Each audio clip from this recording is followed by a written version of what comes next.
السلام عليكم ورحمة الله. قصة اليوم قصة من المجتمع كنعيشوها في المجتمع ديالنا كل يوم. قصة اليوم كتحكي على واحد الرجل الاسم ديالو عبد الرحمن، متزوج وعنده ابن كيبلغ من العمر 10 سنوات. ككل يوم من الأيام كتفيق الزوجة ديالو باش توجد ليه الفطور وتوجد للابن ديالو اللي هو الابن ديالها الفطور باش يمشي للمدرسة. واحد الصباح كيفيق وكيمشي للكوزينة باش يفطر، كيتفاجئ بالمرأة ديالو ملقاة على الأرض، يعني ميتة. من قبل هاد المرأة كان عندها مرض القلب، كانت تتعاني منه سنين متعددة. هذاك الشي علاش ولدات ليه غير ولد واحد. وهو كيتفاجئ ما عرف ما يدير، عيط على خوه، جابوا الطبيب قال لهم بأن السيدة الدوام لله مات بسكتة قلبية. الابن اللي هو عزيز كان متعلق بالأم ديالو تعلق كبير، والوفاة ديال الأم ديالو غيأثر عليه نفسانيا ودراسيا، بحيث أن هاد الولد ولا كيتراجع في الدراسة ديالو إلى درجة أنه ولا كيكره يمشي للمدرسة، وفي نفس الوقت دخل في واحد الحالة من الاكتئاب. بالنسبة للأب ولا الاهتمام ديالو هو الابن ديالو، يعني عطاه جميع الاهتمام ورباه أحسن تربية وداه الأطباء اللي اعتنوا به، واستجب الطفل للعلاج وبدا كيرجع في صحته النفسية وحتى كذلك الصحية، لأنه كان يتراجع صحيا. من بعد مرور واحد 5 سنوات، والأب في هاد الأيام الأخيرة كان كيجلس في واحد القهوة، وكان تيجي يجلس معاه واحد الشخص اللي هو كان سابقا كيخدم في بنكة وتقاعد، وكيجي يجلس معاه مرة. هاد الشخص اللي ولا كيدخل ليه راسو فكرة الزواج، يعني ولا كيقول له علاش ما تزوجش، علاش ما ديرش وليدات جداد ودير عائلة وأسرة جديدة. المهم بدا تيدخل ليه الفكرة ديال الزواج، وفاش كيمشي هو للدار كيبقى يفكر في هذا الموضوع وكيقول نخاف لا نجيب شي مرا وتكرفس لي على ولدي، نخاف هادي. المهم الموضوع ولا كيراودو يوميا، كيراودو هذا الموضوع ديال الزواج. واحد النهار اقترح الموضوع على خوه وقال له علاش لا، علاش ما تزوجش ودير أسرة وعائلة جديدة. ومن بعد تفكير طويل رجع لعند صاحبه اللي كيجلس معاه في القهوة وقال له رانا فكرت في داك الموضوع اللي قلتي ليا وقررت باش نتزوج، وراني كنقلب على شي بنت الناس اللي غتقبل لي على ولدي وتربي لي ولدي كأنه الابن ديالها. هذاك السيد اللي خدام في البنكة قال له علاش غتمشي بعيد، ها هي الأخت ديالي مربية أحسن تربية وما عمرها ما تزوجات، أنا نقترح عليها الموضوع ولا بغات مرحبا وألف مرحبا، ما لقاو ما أحسن منك. السيد اقتنع بالفكرة وقال له اقترح عليها الموضوع ورد عليا. وفعلا تم الزواج، وجاب حنان للدار. حنان ولات كتعيش مع الدري والأب. في بداية الزواج كانت الحياة سعيدة، بحيث ولدت ليه البنت الأولى والبنت الثانية وكانت دائما في هاد الأسرة السعادة، وكانت هاد حنان كتهلا ليه في ولده كأنه ولدها، وتتعامل معاه كأنه من الصلب ديالها. وفي نفس الوقت عزيز كان يتعامل مع خواتاتو بلطف وحنان، يعني فرحان بيهم. ومرت السنين، غادي تحمل حنان، واللي في البطن ديالها غيكون ذكر. هنا غادي تتحول القصة من سعادة إلى شيء آخر. من بعد ما ولدت حنان وكان المولود ذكر، أصبح العزيز أخ. من بعد جوج بنات ولا عنده خو. هنا كما قلنا غادي تبدل وغادي تغير القصة. الأخ ديال حنان كان من بداية الزواج ديالها مرة كيجي لعندها للدار، وكانت تدور معاه وتتهلا فيه. لكن فاش ولدات الذكر بدا كيوسوس ليها في الراس، كيفاش دابا انتي ولدتي دري وهاد خوه راه غيورث معاك وغادي يدي النص.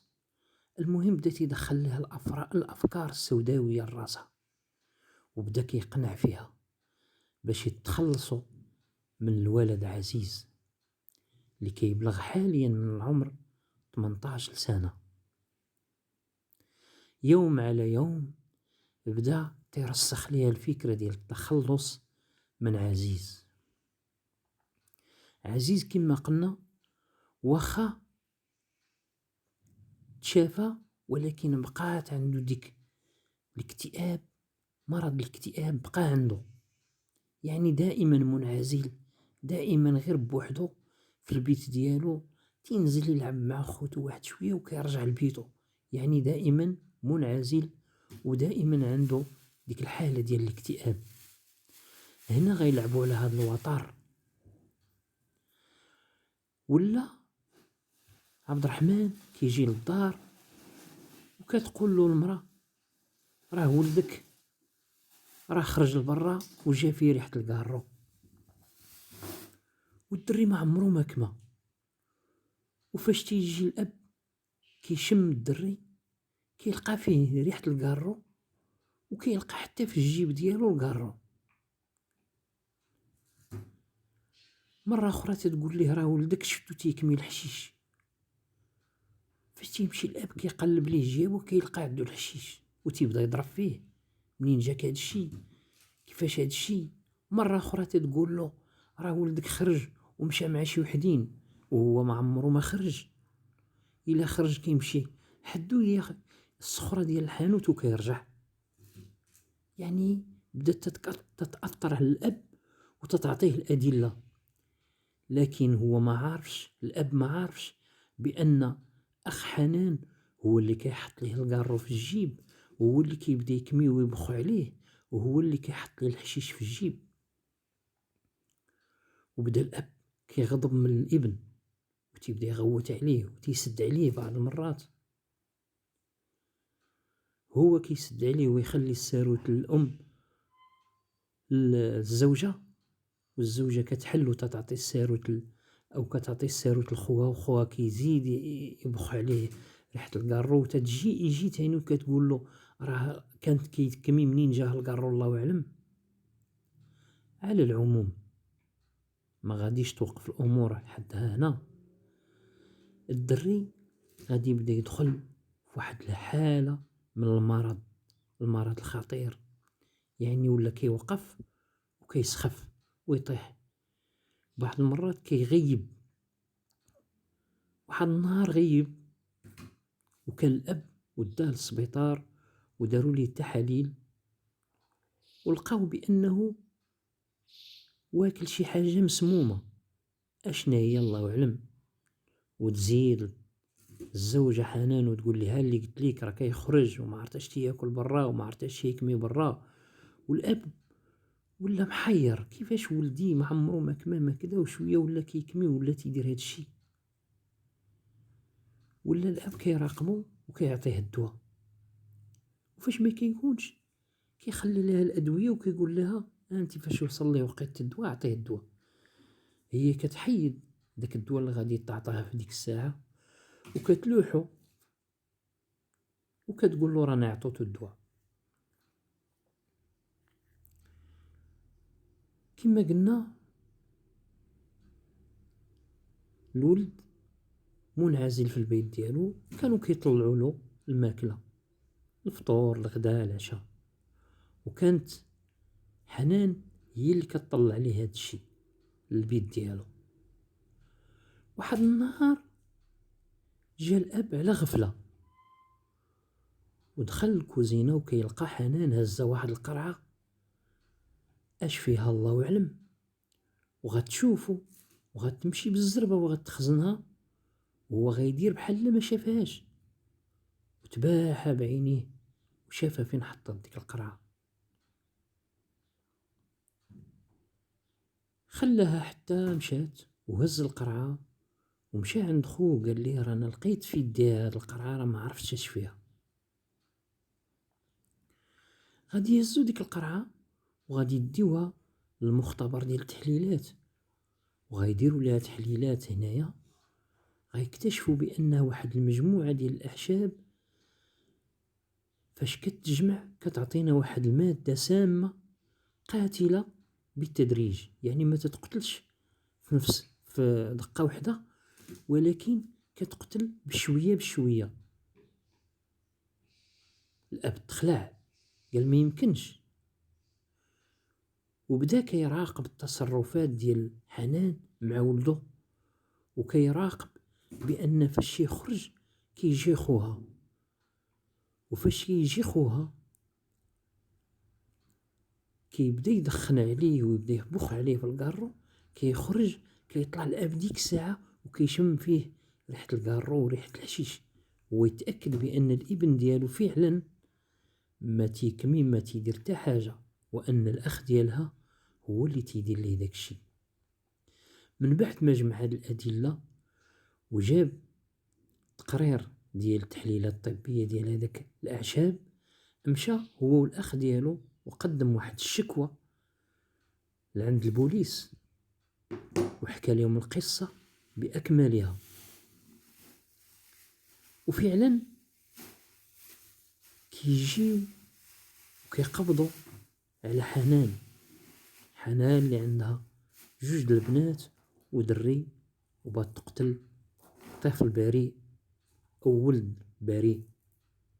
كيديوها وكيستنطقوها وكتحكي لهم القصة اللي هي أن خوها هو السبب، وأنها كانت عايشة سعيدة، ولكن الأخ ديالها دخل ليها الفكرة ديال أنها خصها تخلص من الولد باش يبقى لها الورث، لأن راجلها ميسور الحال، وأنه هو اللي جاب لها هذيك القارورة أي ديك القرعة اللي فيها ديك السموم، وهو اللي عطاه الأمر باش تبقى ديرها ليه في الماكلة وفي الفطور.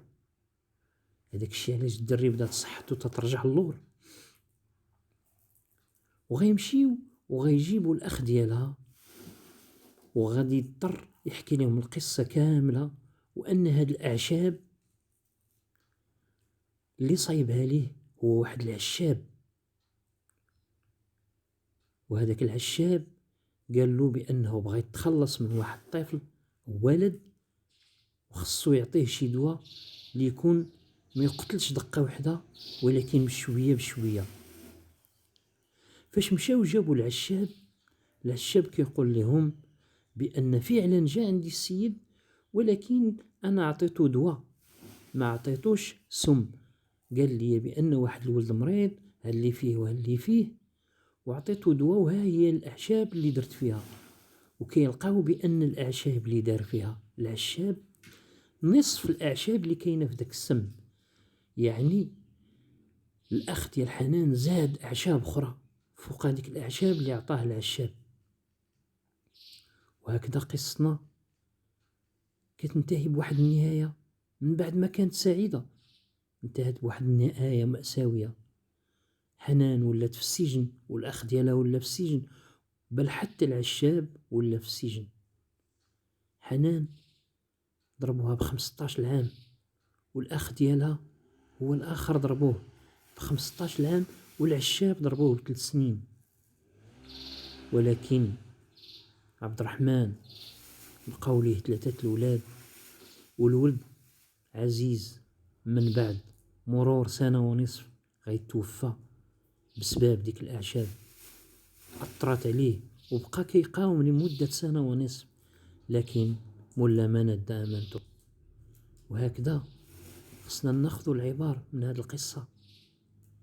مرت الأب تقدر تكون جيدة، تقدر تكون دينية حسنة، وتقدر تكون شريرة. كما شفتوا حنان في الأول كانت مرأة سعيدة، ولكن ما قنعاتش بالسعادة اللي عندها، بغات تدي كل شيء. الطمع خرج عليها، والطمع ديال الأخ ديالها خرج عليها. كنتمنى القصة ديالي تكون عجباتكم واستفدتوا منها. إلى اللقاء مع قصة أخرى إن شاء الله، مع قناة رياضة سياسة وفن.